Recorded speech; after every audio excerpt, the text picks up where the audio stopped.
kita bersyukur kepada Allah, kemudian mengulang-ulang kalimat tahmid dalam kehidupan kita, seraya bersolawat. Mudah-mudahan kita mendapat syafaat di yaumil mahsyar kelak. Sampai malam ini, malam ke-15, kita masih diizinkan oleh Allah untuk memperbaiki diri dan menyiapkan vokal. Mudah-mudahan suatu saat ketika kehidupan kita ini berakhir, kita dimatikan dalam keadaan husnul khatimah. Amin ya rabbal alamin. Paduka Bapak Ibu orang tua kami,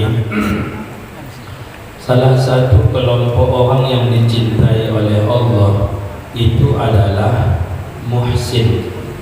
Muhsin itu diambil dari kata hasanah. Hasanah itu perbuatan yang baik. Muhsin itu adalah orang-orang yang melakukan kebaikan. Dalam hadis disebutkan ihsan. Ihsan pun bahagian dari kebaikan. Anta'budullaha ka'annaka tarahu fa illam takun tarahu fa innahu yaraka. Engkau sembah Allah, engkau berbuat amal soleh, engkau bekerja, apakah untuk agamamu, untuk kehidupanmu, seolah-olah engkau melihat Allah. Muncullah disiplin, muncullah semangat ghirah. Kemudian jika engkau tidak melihat Allah, yakinkan dirimu sesungguhnya Allah melihatmu. Wallahu yuhibbul muhsinin. Allah mencintai orang-orang yang berbuat baik. Salah satu bentuk kebaikan yang perlu kita lestarikan dan tidak menunggu ini bukan tugasku adalah satu, kalau menurut hadis Rasul, imatatul adha anit tariqi, menyingkirkan penghalang, pengganggu dari jalan. Dari jalan saja berpahala kebaikan, apalagi dari masjid. Sampah kita misalkan tidak kita rapikan.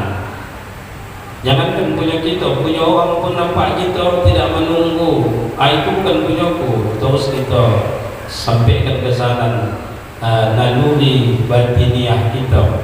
Karena pada prinsipnya orang yang beriman itu berlomba-lomba untuk melakukan kebaikan. Dan itu sudah dicontohkan oleh Nabi, dicontohkan oleh sahabat-sahabat beliau, Abu Bakar As-Siddiq, Umar bin Khattab, berlomba-lomba untuk melakukan kebaikan. Kemudian kebaikan yang selanjutnya yang kita amati malam ini, ya Rahman, kekuasaan kasih sayang Allah ala ra'si muadzin, itu berada di atas kepala seorang muadzin.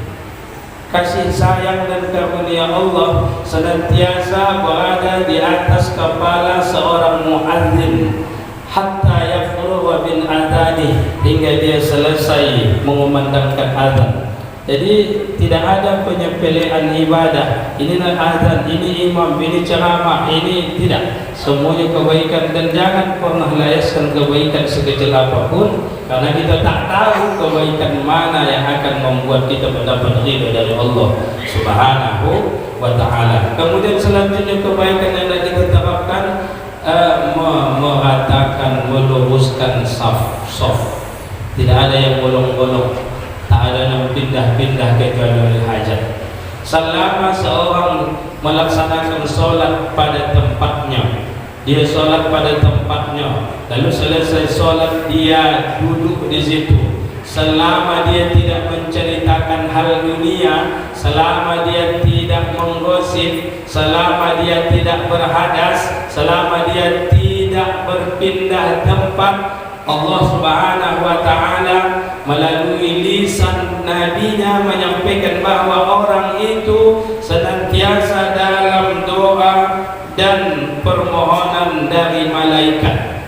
Jadi selama kita duduk, kalau tak ada alasan tak pergi, kita senantiasa didoakan oleh malaikat. Dalam sebuah sabda Nabi pernah mengatakan begini, wal malaikatu yusalluna ala ahadikum, dan malaikat-malaikat itu berdoa terhadap salah seorang di antara kamu, madama fi majlisi, selama dia berada pada tempat duduknya, alladhi shalla fihi, yang dia sholat padanya. Jadi di mana bapak duduk ketika sholat, disitulah bapak berakhir. Kecuali ada hajat, jangan pulang mundur, jangan tinggalkan tapak sholat awal. Selama kita duduk di tempat sholat tu, maka Allah Subhanahu wa Ta'ala memerintahkan malaikat untuk berdoa. Apabila kata malaikat tu, yaqulu, mereka berkata, Allahumma arhamhu, ya Allah berikan rahmat kepadanya. Allahumma ighfir lahu, ampunkan dosa-dosanya. Allahumma tub alaihi, ya Allah terimalah taubatnya.